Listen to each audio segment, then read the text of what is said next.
ദില്ലിയിൽ കുട്ടികളുടെ ആശുപത്രിയിൽ ഉണ്ടായ തീപിടുത്തത്തിൽ 7 കുട്ടികൾ വെന്തു മരിച്ചു. ഇന്നലെ രാത്രിയിലാണ് ഈസ്റ്റ് ദില്ലിയിലെ ആശുപത്രിയിൽ തീപിടുത്തമുണ്ടായത്. ജിൽബി കൂടുതൽ വിവരങ്ങളുമായി ചേരുന്നുണ്ട്. ജിൽബി, ഈ ഒരു സംഭവവുമായി ബന്ധപ്പെട്ട് ഏറ്റവും ഒടുവിലായി ലഭിക്കുന്ന വിശദാംശങ്ങൾ എങ്ങനെ? കാവ്യ, ഇന്നലെ രാത്രി 11:00ഓടെയാണ് കിഴക്കൻ ദില്ലിയിലെ വിവേക് വിഹാറിലെ ആശുപത്രിയിൽ വലിയ പൊട്ടിത്തെറിയോടെ തീപിടുത്തമുണ്ടായത്. 7 കുഞ്ഞുങ്ങളാണ് വെന്തു മരിച്ചത്. 5 കുഞ്ഞുങ്ങളുടെ നില ഇപ്പോഴും അതീവ ഗുരുതരമായി തന്നെ തുടരുകയാണ്. എന്തായാലും നിലവിലെ സാഹചര്യത്തിൽ ഇപ്പോൾ ഈ ആശുപത്രിക്കെതിരെ വലിയ രീതിയിലുള്ള പ്രതിഷേധം ഉയരുന്നുണ്ട്. കാരണം നിയമങ്ങൾ ലംഘിച്ചാണ് ആശുപത്രി പ്രവർത്തിച്ചിരുന്നതെന്നും പലതവണ പരാതി നൽകിയിട്ടും അധികൃതർ നടപടിയെടുത്തില്ല എന്ന് പ്രദേശവാസികൾ പറയുന്നുണ്ട്. വേണ്ടത്ര സുരക്ഷാ സംവിധാനങ്ങളൊന്നും അവിടെ ഉണ്ടായിരുന്നില്ല.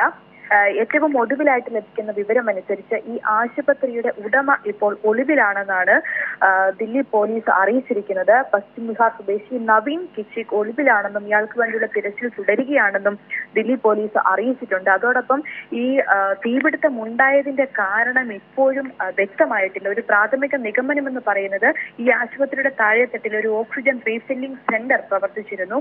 അതിൽ ഈ ഓക്സിജൻ റീഫില്ല് ചെയ്യുന്നതിനിടയ്ക്കാണ് ഈ സ്ഫോടനം ഉണ്ടായി എന്ന തരത്തിലാണ് ഇപ്പോഴത്തെ പ്രാഥമിക നിഗമനം.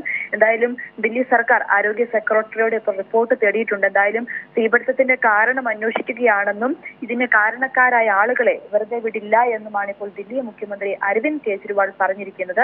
എന്തായാലും വളരെ ദാരുണമായ ഒരു സംഭവം തന്നെയാണ് ദില്ലിയിലെ കുട്ടികളുടെ ആശുപത്രിയിൽ ഉണ്ടായിരിക്കുന്നത്. ഈ ആശുപത്രി പ്രവർത്തിക്കുന്നത് നിയമവിരുദ്ധമാണ്. അതുപോലെ തന്നെ ഈ ആശുപത്രി കണ്ടാൽ തന്നെ ദൃശ്യങ്ങൾ തന്നെ കണ്ടാൽ നമുക്കറിയാം ഇതൊരു ആശുപത്രിയാണ് എന്ന് തോന്നില്ല. വളരെ ഇടുങ്ങിയ രീതിയിൽ ഒരു 3 നില കെട്ടിടത്തിലാണ് ഇത്തരത്തിലൊരു ആശുപത്രി പ്രവർത്തിക്കുന്നത് തന്നെ.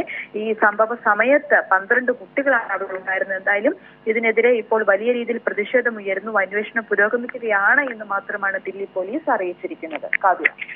ശരി ജിൽബി തോംസനാണ് ദില്ലിയിൽ നിന്നും വിവരങ്ങൾ നൽകിയത്.